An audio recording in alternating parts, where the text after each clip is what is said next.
What's up? I'm Camille and welcome to my channel, The Confused Playlist. Today we're going to be talking about Drake, Steak, and a little conspiracy theory that I have about his most recent tour. I also want to talk about what happens after this lawsuit. I'm not a lawyer, but I feel very confident that he's going to lose it. So what happens after that? Does he still fall under UMG? Does he still owe UMG music? If he does owe them music, do they tell him to kick rocks? Like, what's going to happen? I guess we're going to have to wait to find out. Anyway, the name of my theory is Drake, Steak, and the Trojan Horse, and I'll try to do my best to walk you through it. So back in September is when Kendrick announced that he was doing the Super Bowl. And then within 6 or 7 weeks later, Drake done conjured up this overseas tour that nobody was asking for. He had it set to start on the same night as the Super Bowl, so it seemed pretty obvious that Drake was just trying to get as far away from the festivities as he possibly could. But when you think about it, even for a really rich person like Drake to actually do a full-blown tour just to get away is kind of extreme, isn't it? Tours are expensive, they're time consuming, they take a lot of people and a lot of moving parts to put them all together. It's a lot of work. If he didn't want to be here for the Super Bowl, he could have gone anywhere in the world that he wanted to and just let the shit blow over. He didn't have to do a full-blown tour. It just didn't seem logical to me. That doesn't make any goddamn sense. Actually, nothing Drake did seem logical to me, but keep in mind that I really didn't know that much about Steak. I don't gamble. And I didn't know the extent to which Drake was really working with them until he went on that stream with XQC to announce the tour. And it's on Scorpion. What's that? Yeah, he's never heard that out. Now, from my point of view, I just watched Drake get his back kicked in all summer. And the first time that he pops out and decides to speak, he announces this tour that just seems like it's out of left field. And then he chose to announce it on this random ass white guy's stream. I was thinking, like, as much as Akademiks talks about him and is like in love with him, why would he not go on that stream or like a Kai Cenat or just somebody in the hip hop community? Why are you going on this random Targaryen stream that doesn't even listen to your music? It was super weird to me, but I have since learned that XQC actually has a gigantic deal with Kick, and Kick is like the streaming company of Steak. They're run by the same people. By having Drake announce it that way, Kick gets all that traffic that's brought in from Drake onto one of their biggest, most highest paid streamers platforms. So in a way, it as far as business goes for Steak, it makes a lot of sense that they wanted to do that. But for Drake, on the other hand, his image was harmed in hip hop. And appearing with Aiden Ross and XQC does nothing to help that. So after I figured out the whole Steak connection, like, that made sense. I understood it, but it still didn't explain why this tour was even happening in the first place and why Australia. Was it really just because he wanted to get away from the Super Bowl, or like, was there more to it? So the Super Bowl happens, and as far as us Americans are concerned, the next day we're talking about the performance and all of that stuff. And then as far as Drake's performance that night or whatever, we were just kind of laughing at his bullet hole hoodie. But in the Australian media, you want to know what one of their big stories of the day after the Super Bowl was? Drake gives away $50,000 to fans in the audience. Now, I don't think that I knew that he was doing that until like midway through the tour when that picture came out with all them people holding all them signs. But he started doing that on night one. Y'all know the Australian media was eating that up. They were probably trying to get interviews with the people. It was probably like a daily story of who Drake gave money to. Like, let's say that I lived in Australia and I was a Drake fan and they announced the tour and I want to go, but I'm like, the tickets are kind of expensive, and I pass on it, right? And then the first night happens and I learned that they dropped ticket prices and he's giving away money. Guess what? I'm going to go buy one of them $30 tickets. And then right after that, I'm going to head down to the arts and crafts store so I can get supplies to build the best, most beautiful sign anybody's ever seen. So while it may seem silly to us, I guess it succeeded in getting asses in them seats, because I checked and all 10 of his shows were at capacity. Well, anyway, after I saw that picture with all the signs and heard that he was giving away money, I thought that this had Steak written all over it. There is no way he's giving away his own money. Since Drake's in a lawsuit with UMG and they have no reason to fund his little stupid tour, I was under the impression that this was like sponsored by Steak. Now, this was all weeks ago. Yesterday, I'm just randomly scrolling through the internet and I saw the poster of the I Need a Max Win Tour, and something stuck out to me. There's no Stake logo on it. If they were the ones sponsoring the tour, then their logo would have been all over the place, but no, it wasn't anywhere to be found.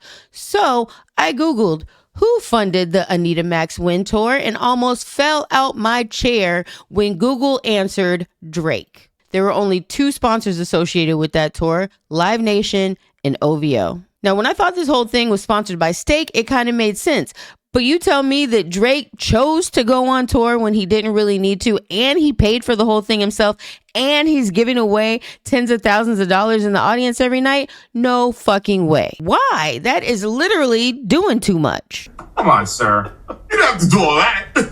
Now, since I'm the type of person that can't leave well enough alone, I kept digging and then I found the missing piece that explains why this tour that nobody asked for even happened. Stake used Drake as a Trojan horse. And if you're not familiar, a Trojan horse is basically like a sneak attack. See, there's this Trojan army and they built a big ass wooden horse and they put an army of men inside of it. And then they went up to the city and they're like, hey, look, we got this big, really cool gift for you. You should open the gates and let us in. And they're like, oh, that's so awesome. That's so sweet of you. And they open the gates and they let him in. And once they let him in, then the army of the Trojan men and the horse, they jumped out and attacked the city. And I know that that is not really like how the story went, but that's close enough. You get the point. Anyway, here's the missing piece. The reason why there are no Stake logos plastered all over the Anita Max stuff is because Stake isn't allowed to advertise in Australia. It's something about gambling laws, but also there was another company of the same name that had the name first and they sued them.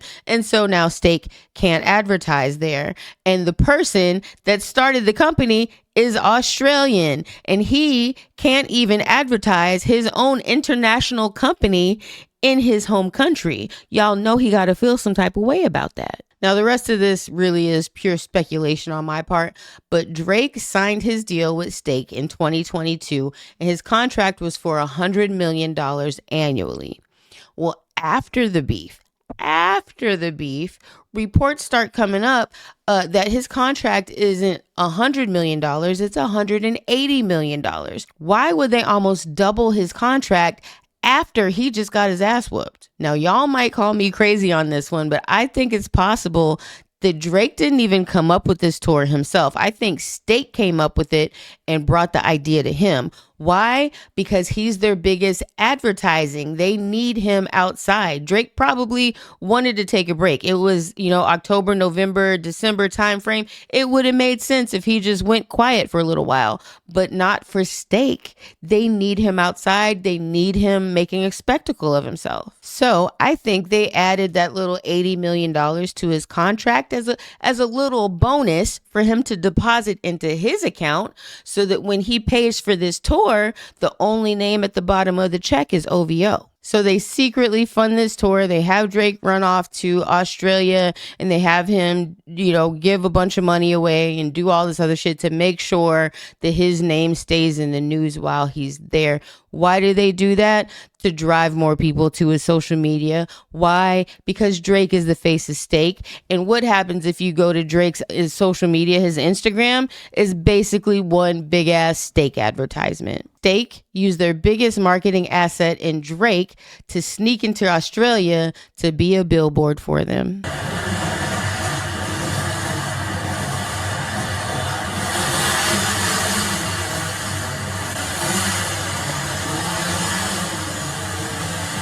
As we know, Drake didn't finish the tour. There are still some dates left over that they're rescheduling. And I think if that's true, those rescheduled dates are actually going to fall in line with when Kendrick is in Toronto in the middle of June. Because if Drake ran away to Australia to get away from the Super Bowl, why not run back over there to get away from Kendrick being in Toronto? I think while he's over there, he will probably debut some new songs and then drop a new album.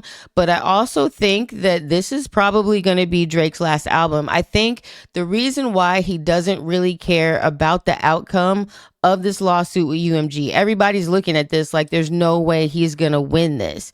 Why is he doing this? I think he doesn't care because he only plans on putting out one more album and then doing something else. And I think he's hanging tight with Steak because he's about to lose one rich baby daddy, and Steak has put themselves in a perfect position in his life to be his next one. Maybe they've been working together behind the scenes to like start a new platform for independent artists, and maybe Drake just wanted some like public evidence of UNG's bullshit, and that's why he's doing the lawsuit. I'm really just trying to make excuses, but I don't know. I'm just trying to think this thing through. Or maybe Drake retires from making music and actually starts running his record label like the owner of a record label and actually trying to find new artists and really put them on. Because imagine what Drake could do when he's not stealing from people and keeping all the best beats for himself. If he's really putting all that energy into somebody else, I'm pretty sure that he could have some really successful artists